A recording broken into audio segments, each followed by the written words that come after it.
Does anybody have any quick questions? Well, I'm waiting for you, Matt, because last time you said, has anybody closed any deals? So I'm waiting for that.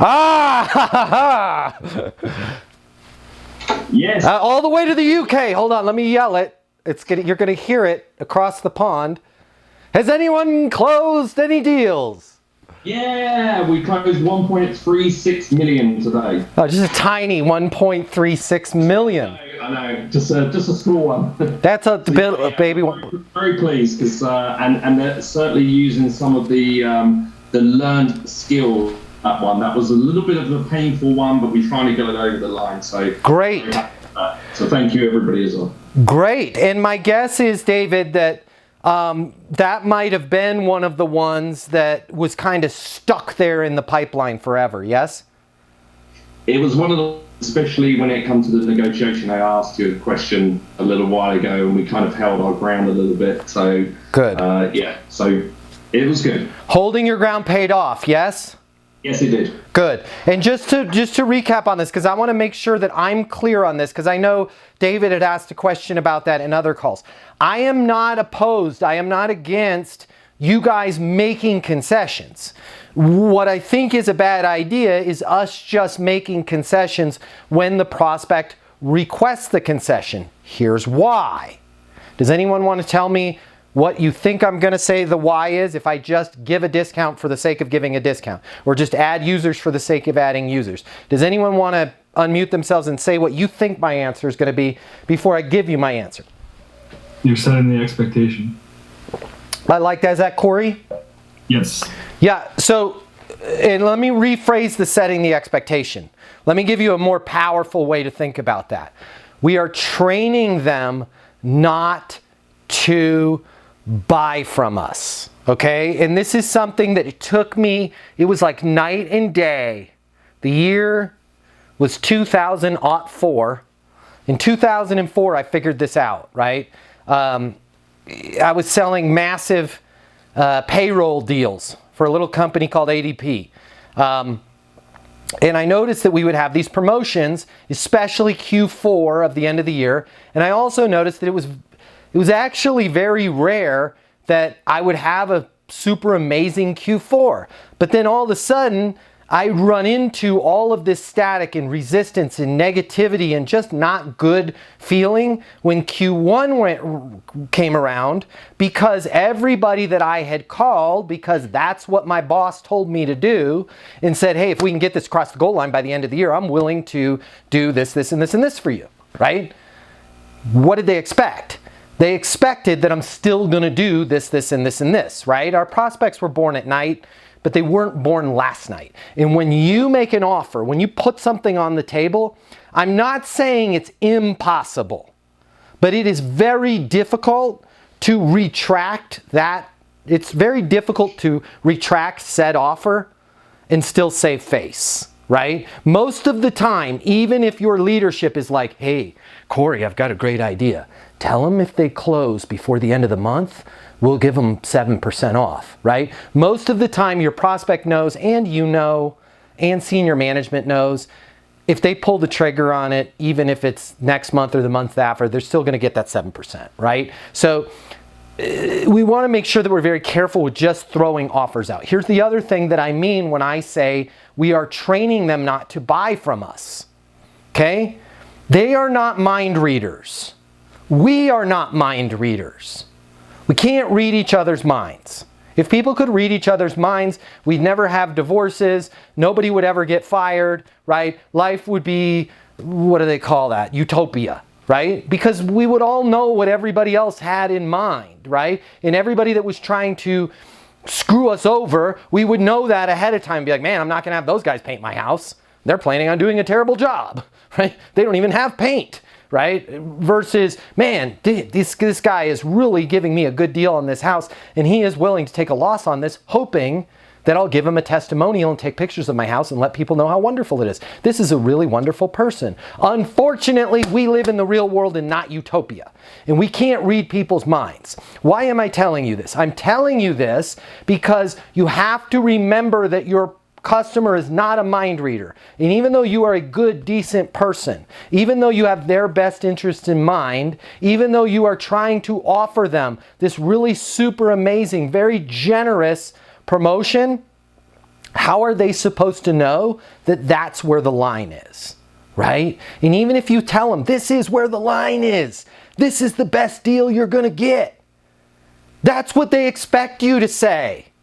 That's what the people in the movies in the Hawaiian shirts selling the Corvettes with the smoke coming out of the back say. This is the best deal you're ever going to get, right? I'll pass. And then they call back next week, I got a better deal. We're literally training them to wait, right? We're training them to go, if I just hold out a little bit longer, Corey is going to call me back and he's going to throw in the 360-degree mapping that he said normally is $275. I'm sure I'll be able to get that for free.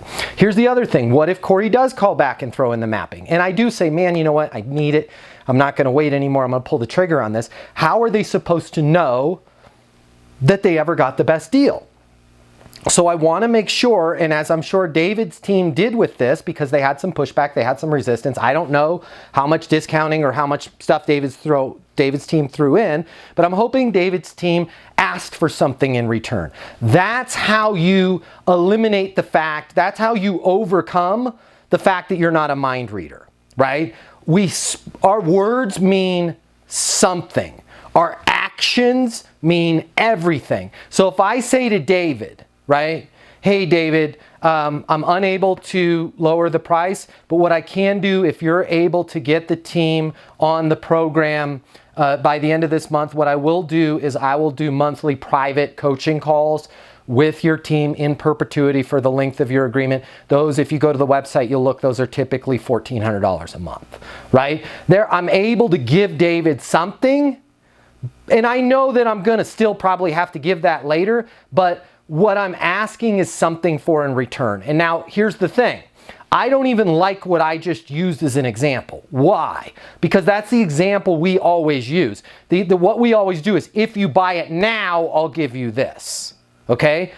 I would prefer, if you want to go from like in jiu-jitsu, we have white belt, blue belt, purple belt, brown belt, and black belt. Like, a white belt move is, if you buy it right now, I will give you the live events for your team for free. That's a white belt move. It's decent. A blue belt move is I'm going to realize, wait a minute, timing, I can't influence timing all that much. Either David's going to pull the trigger or David's not going to pull the trigger. Even if David's process allows David to pull the trigger right now or it doesn't, I'm going to focus on something else. I'm going to make my ask something else besides rushing the deal, because there's only so much that a client can rush a deal. So I'm maybe going to say something like this. Hey, David, if you're willing, gentleman's agreement, if you're willing to possibly give us a video testimonial, once we get everything in and installed and everybody's using the software, whatever it is that you sell, right? If you're willing to give a testimonial, I'd really love that. We'd really love to feature American Airlines on our website. If you're willing to just give me a gentleman's agreement on that's a possibility for us, I'd be willing to add 3 seats to the user license for you, right? And now what I'm doing is, when David comes back and says, hey, I need 8% off, totally understand, makes perfect sense. He just out of curiosity, you've had the pricing now for 3 months, what's changed? Well, nothing's changed, we're just ready to go. Just hoping to get a discount. I totally get it, I understand. We price everything very fair. We make it super easy for people to get going. Here's what I can do. I want to do something special for you. If you're willing to, and again, gentleman's agreement, we don't need to write this into the contract or anything, but if you're willing to, once things go well, once we get it installed, once you're loving it, if I can come back to you and you'll remember that we had this conversation, that what I would love to do is have you point your phone at your face and say what you love so much about the software. I'd love to be able to put that up on our LinkedIn. What I could do there is I'll add another 3 users for you at no charge. Make sense? Yeah, okay, let's do that. A lot of times when they're asking for some sort of discount, they just want to know that they're getting the best deal.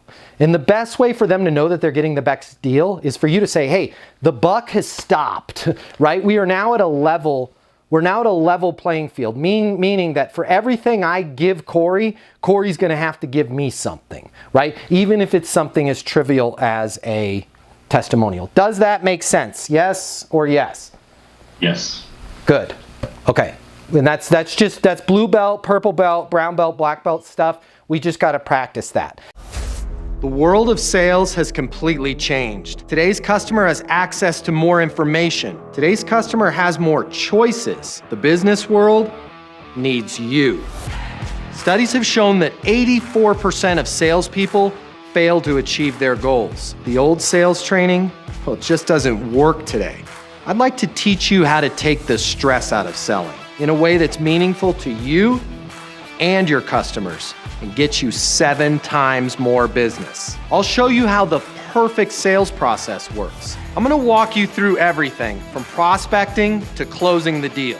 I'm gonna show you how to determine your prospects' wants and their needs so you can build value in your solutions. You will learn how to handle any objection or complaint. I'm gonna show you how to connect with your customer so it's easy for them to buy from you. I've taught the best companies in the world and thousands of people just like you how to hit their targets. Selling is complicated. I'll simplify it for you. There's more competition than ever before. I'm gonna show you how to be number one. All of a sudden, your career is gonna make perfect sense, even if you've never worked in sales or the corporate world before. And for the advanced sales professionals, I'm gonna show you how to take things to the next level. Easton University is a new, simple, step-by-step process that's effective in any industry, large or small. You are about to become a certified master sales consultant. I'm Matt Easton, and this is Easton University.